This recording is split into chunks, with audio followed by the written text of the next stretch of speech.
tarde, sou o professor Esteban e hoje é uma terça-feira, dia 14 de fevereiro do ano gregoriano 2023. Estamos transmitindo desde Manaus, né, para Manaus e para o resto do país também. E estamos gravando este que é o nosso sexto encontro do ciclo que chamamos ciclo de encontros de crônicas de José Aldemir de Oliveira. No caso da crônica de hoje, Memória de Sabores, tem tanto em português, né, a língua primeira, né, que foi escrita e publicado pelo cronista José Aldemir, né, nesse seu primeiro livro de crônicas, como também a tradução que fizemos com a ajuda também da Manuela, né, que está aqui também acompanhando, ajudando aqui no apoio técnico, né? Então está disponível em português e também em espanhol, né? Porque temos outra crônica que foi gravada recentemente, acho que esse mês, né? pouco dia, né? Que é Memórias de Bálsamo, de que de alguma maneira está relacionado também especificamente com a crônica de hoje, que é Memória de Sabores. Então dou as boas-vindas a Claudiane, que é a nossa palestrante de hoje, a Manuela, que faz o apoio técnico, né? E a quem está acompanhando, né, esse evento, né? Todos são muito bem-vindos, né? E deixo vocês com Claudiane Lopes. Vou continuar. Boa tarde, né, a todos. E vamos continuar com mais uma apresentação, uma leitura e comentários, né, que depois nós vamos fazer. Então, dando continuidade, né, mais o nosso ciclo, né, de encontros, crônicas de José Aldemir de Oliveira. Para quem esteve nos acompanhando desde a primeira apresentação, que foi com o José Lucas, né? Hoje nós vamos ter a nossa última crônica, né? Vamos falar um pouco sobre a crônica Memórias de Sabores, do livro Crônicas de Manaus. O autor, né, José Aldemir de Oliveira. E só para recapitular, né, essa obra, Crônicas de Manaus, ela foi publicada pela editora Valer, né? Está dividido em 3 capítulos: lugares, gentes e amores, e trata, como nós vamos ver nessa última crônica, não é a última crônica do livro, tá? Só é a última crônica da apresentação. Memórias de Sabores. Visitar os amigos de infância é um dos hábitos sempre cultivados e que se intensificou com a idade. Sempre que pode, visita uma amiga de infância. Conversam sobre o dia a dia na cidade grande, as dificuldades, as mudanças, as esperanças perdidas e os sonhos realizados. A conversa ocorre na cozinha e, como antigamente, é acompanhada com café feito com o pó colocado na água até ferver, passado no coador de pano com aroma entrando por todos os poros e servido num caneco de porcelana. Não porcelana chinesa, mas aquela vendida ao redor do mercado grande. O sabor desse café, especialmente se for torrado em casa, não se compara a esses cafés expressos. A conversa se alonga e quase ao anoitecer de uma tarde morna e úmida é servido um melado de cana, que vem numa garrafa branca com rolha de sabogo de milho. O mel é acompanhado com a farinha de tapioca e é legítima ao arini. O melado tem o gosto da infância, dos sabores da Amazônia, que quase desapareceram. Tudo isso faz recordar o cheiro da terra molhada, das várzeas dos solimões, o gosto do arabu, ovo de tracajá batido, o colorido amarelo e marrom do mari-mari, o azedo do bacuri, que adormece os dentes, a coceira na boca provocada pelo maracujá do mato, os dentes amarelados como resultado das mordidas na marirana, o fruto com maior teor de beta-caroteno que existe, sabores que o tempo não apaga da memória e que o melado de cana ajuda a avivar. São sabores que se misturam numa explosão de sensações que atinge esses dois amigos num silêncio ensurdecedor, como se para expressar o estado da alma tivessem de calar. Com tristeza descobre que o sabor do melado com farinha não é o mesmo e o degusta com sofreguidão, na esperança de buscar no paladar toda a substância que, no entanto, não mais existe,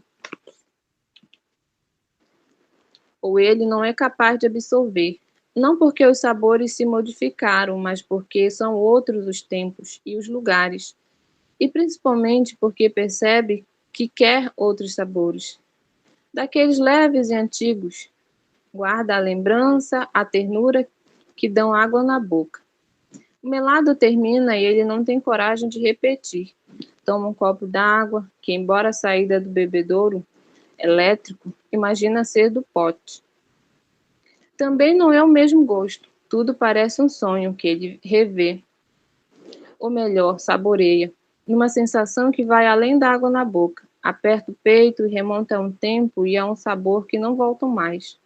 Despede-se da amiga com a certeza de que não mais encontrará aqueles sabores da Amazônia. Primeiro porque eles estão ligados ao estado de espírito e às dimensões da vida que se vive. E segundo, eles ficaram para sempre entre rios, restingas e igapós, com os mais preciosos arquivos do mundo amazônico, e como dimensão simbólica da cultura, das raízes penetrantes da nossa alma.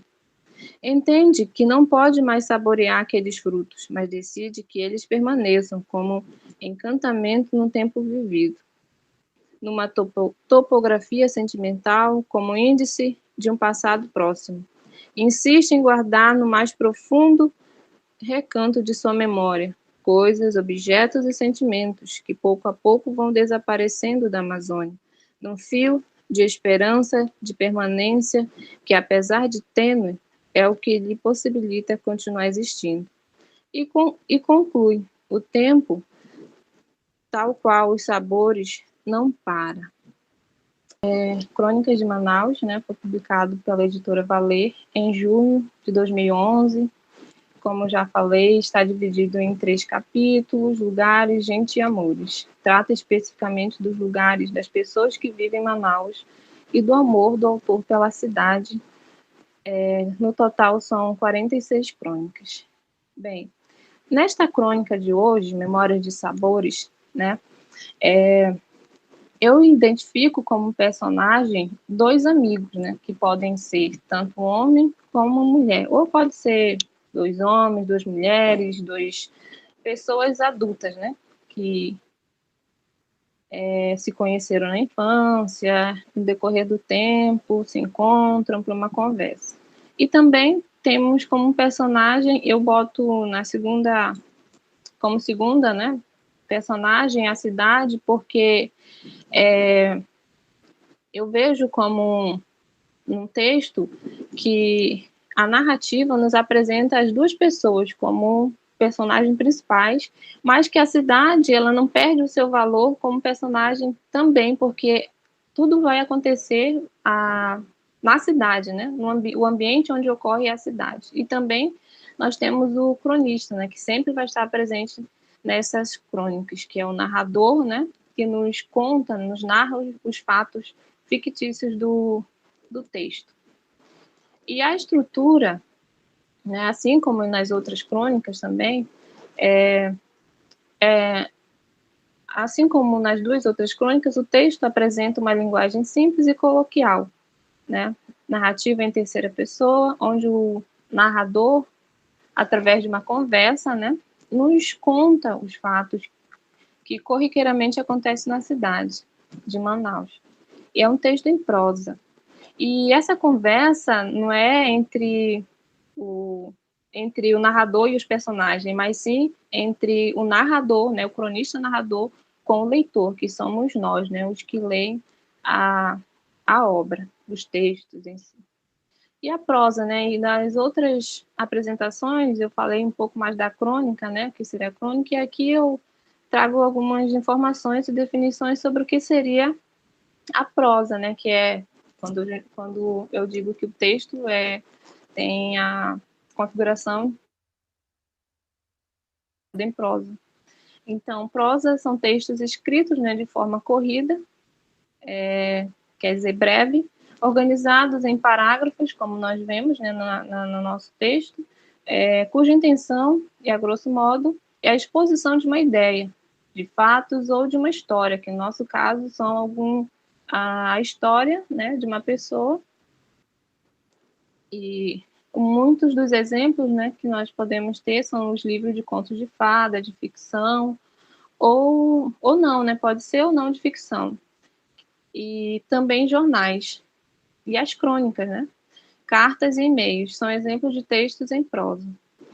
Aos textos em prosa importa mais a clareza do que o ritmo, né? Porque quando nós lemos a crônica da obra da Crônica de Manaus, nós podemos ver que está claro que o autor, né, quer nos mostrar, ou quer nos ensinar, ou quer nos contar, nos falar, ou nos informar, né? Importa mais a clareza do que o ritmo, a rima ou a sonoridade das palavras. Apesar de que o texto esteja escrito de forma clara, não significa que não contenha dentro das crônicas as emoções, né? Tanto é que quando nós lemos, nós nos emocionamos, né? Nós nos sentimos algumas palavras que parece que fazem uma rima, ou então existe um sentimento, né? Que através das palavras, algumas palavras que estão ali e dá uma sensação de sonoridade nas palavras, né? Tanto é que na última frase ele diz que o tempo, assim como os sabores, não para, né? Praticamente tem um tom sonoro, né, nessa frase, assim, uma frase que dá uma sensação de impacto em você, né, quando você lê. Então, a palavra prosa, ela vem do latim, oratione, prosa, significando discurso em linha reta, né, livre. Predomina o uso denotativo da linguagem, ou seja, as palavras, né, significando suas definições dicionarizadas. Os significados das palavras estão de acordo com como podemos encontrar no dicionário. Em algumas questões que nós podemos encontrar, né? Se você for analisar mais profundo, fazer uma leitura com pesquisa, você vai encontrar algum significado a mais do que está no texto, né? Em algumas palavras, em algumas frases que estão sendo ditas. Tanto é que nas crônicas nós também podemos encontrar algumas ideias, críticas, né? E opiniões. Não que seja... eu acredito que sejam particulares, né? Porque as que eu vou apresentar para vocês aqui, talvez vocês não concordem, né, com a minha leitura, mas é uma ideia, né, baseado na leitura que eu tenho a respeito do que eu estou pesquisando, né, do conteúdo do que eu quero apresentar, que trata de pessoas, né, que vêm do interior, e mais adiante eu vou apresentar o esquema da leitura que eu quero apresentar, que eu estou fazendo na minha pesquisa. E aqui nós podemos encontrar também características dos personagens, né, que para nós entendermos a crônica, temos que saber quem são, né, os personagens, né. Então, aí eu destaco os hábitos, né, desses dois amigos, personagens, que antes visitavam, né, que eram um dos hábitos, visitar os amigos de infância, como está descrito no próprio texto. Visitar os amigos de infância é um dos hábitos sempre cultivados e que se intensificou com a idade, né? Aquela pessoa que, quando mais jovens ou quando criança, né, fazia visitas e tinha seus amigos, e agora, quando jovem, sempre fazia essas visitas, né, passeios com os amigos, e agora, até nessa idade já, vamos dizer, na melhor idade, ainda continua esses hábitos, né, recorrentes na vida desses personagens. Conversa, né, existe a conversa e tomar o café na cozinha, que são os hábitos que aconteciam na vida desses amigos, né. Fazer o café também, que é uma característica particular de como se faz o café, porque acredito que essas características seriam de pessoas que vivem mais no interior, né? E na cidade grande já não se faz café, né, coado no coador de pano, né? Geralmente é a cafeteira elétrica, né, que é diferente. E a conversa é longa e conversa se alonga e quase o anoitecer, tanto é que a pessoa chega a fazer um lanche, né, dentro da casa da outra. Quem é que nunca acompanhou, né? Aqui, como em todos os outros textos, eu sempre faço eu relembro alguns fatos, né? E quando eu ia acompanhar minha avó numa visita, né, para uma conhecida, sempre se alongava. Eu saía de manhã de casa, né, e para voltar só no final da tarde, né, e tinha que acompanhar, né, sentar ali, acompanhando todo o dia inteiro, assim, praticamente, durante essas visitas, né, que não é uma visita rápida, você vai e chega e conversa, né, e volta, não. É bem longa, conversa demorada, porque, como nós vimos no texto, é uma conversa que relembra até a infância, né? A infância das aventuras, brincadeiras, conversas, e assim, até na questão da atualidade, né? Do tempo vivido por eles, né? No caso, o nosso personagem, ele muda de ambiente, né? Que a infância que ele tinha antes era no interior, né? Com os hábitos muito diferentes das crianças, né? Da cidade grande. E também os hábitos de agora cultivado por ele, que é a visita, né? Aos amigos, continua sendo diferente, porque o ambiente também mudou. Um ambiente que antes era a cidade pequena, a cidade do interior, agora é a cidade grande, tanto é que bebe água, né, do bebedouro elétrico, que antes era servida a água do pote, então o ambiente mudou, né? E servir sempre algo de comer, não é qualquer coisa, é o melado de cana, né? Já que ele está relembrando e o amigo, a amiga, continua sendo aquela pessoa que ele conheceu no passado, então serve ainda aquela forma ainda tem aquele tratamento, né, de cultivado e que é característico das pessoas do interior, pessoas interioranas, né, que vivem, que servem esse tipo de, vamos dizer, alimento, iguaria, porque eu nunca provei o melado de cana, então não sei, não conheço, nunca provei o melado de cana, né? E o mel com farinha de tapioca. O mel com farinha de tapioca eu já comi, né? E é gostoso. Eu não gosto muito, mas já provei. E a legítima guarini, que é a farinha, né? Que todo mundo que é amazonense, né? Gosta e aprecia bastante. E outra característica é beber água do pote, como eu já falei, né? Que eu acho que muitas pessoas, né, bebiam água do pote. Na minha cultura, eu posso dizer, não se usava pote. Quando, pelo menos na minha infância, né, eu já cresci onde já se tinha panelas, então era uma água que era tirada do poço, né, e depositada em panelas mesmo, assim. Não cheguei a beber água do pote. Mas acredito que um pouco mais antes, né, do meu tempo, se chegou a beber água do pote para manter, né, um pouco mais fresca a água. E também outros hábitos que eu destaco são os hábitos dos ribeirinhos mesmo, né, que é comer o arabu. Eu não sei se alguém de vocês conhece, né, o ovo, que é o ovo de tracajá batido, mas eu não conheço, nunca comi. E mari-mari também eu não conheço a fruta, o bacuri também não. Agora, maracujá do mato e a marirana também não conheço, só conheço maracujá do mato. Acredito que porque vamos dizer assim, eu e o personagem daqui da obra, né, temos umas diferenças culturais, né? Apesar de sermos amazonenses, temos algumas diferenças culturais, né? Então, devido a isso, eu não conheço essas frutas e nunca comi o arabu. Mas o nosso personagem... Só um minuto. O nosso personagem chegou a comer, a provar, a saborear, né, esses alimentos, essas frutas.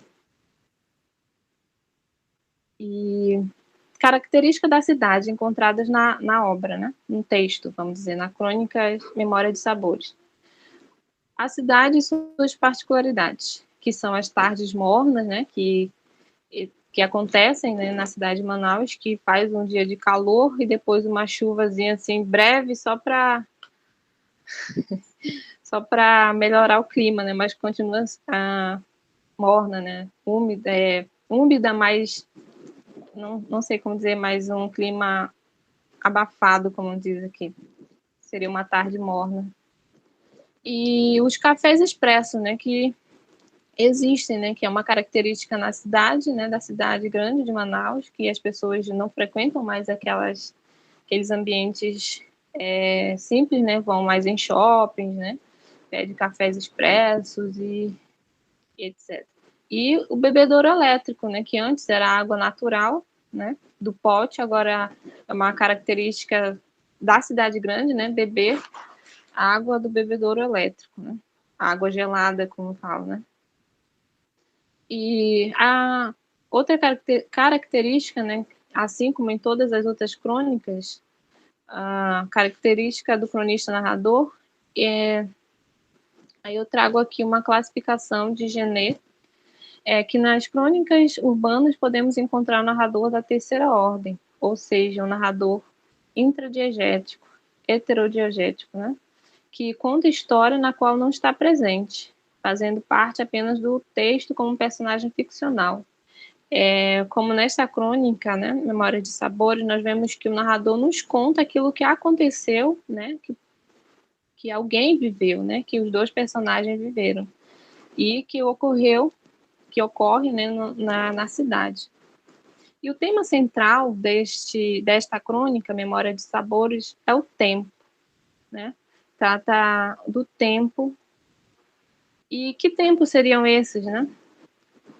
E eu dividi esse tema em alguns aspectos, né?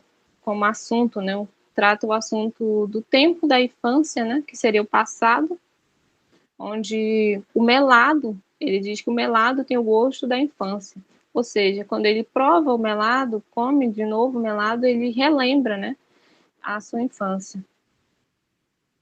Assim como os sabores das frutas, né, que também relembram isso. E outro tempo que é marcado nessa crônica é o tempo de conversa com os amigos, que seria o presente, né, na qual ele encontra os amigos e relembra o seu passado. Sempre que pode, visita uma amiga de infância, conversam sobre o dia a dia na cidade grande, as dificuldades, as mudanças, as esperanças perdidas e os sonhos realizados, né? Que é o tempo de conversa com seus amigos. E outro tempo que também pode ser encontrado é o presente, né? Que está relacionado com a recordação, nesse momento de conversa, né? Quando ocorre a visita, a conversa, a recordação do cheiro, a cor das frutas, né? O cheiro da terra molhada, as varas de solimões, o gosto do arabu, né? O ovo de tracajá batido, o amarelo do bacuri, que adormece os dentes, e a coceira, né, do bacuri, do marimé, perdão. E o tempo que passa e não volta, que seria o passado, né, essa infância que ele relembra, né, e também esses momentos, né, de conversa que acabam passando, né, que vão acontecendo no decorrer da vida do nosso personagem. Aí temos a frase que diz: aperta o peito e remonta a um tempo e a um sabor que não volta mais, que seria a infância, os momentos maravilhosos, né, vividos pelos nossos personagens, os momentos nos quais ele teve, né, a felicidade de saborear os frutos, né, e o tempo futuro, que é quando, agora já na idade, na maioridade, posso dizer assim, ele insiste em guardar no mais profundo recanto de sua memória coisas, objetos e sentimentos. né? São esses os aspectos de tempo que eu posso destacar nessa crônica. Mas acredito que com a leitura nós podemos encontrar mais informações, mais detalhes, né? Que nós podemos encontrar.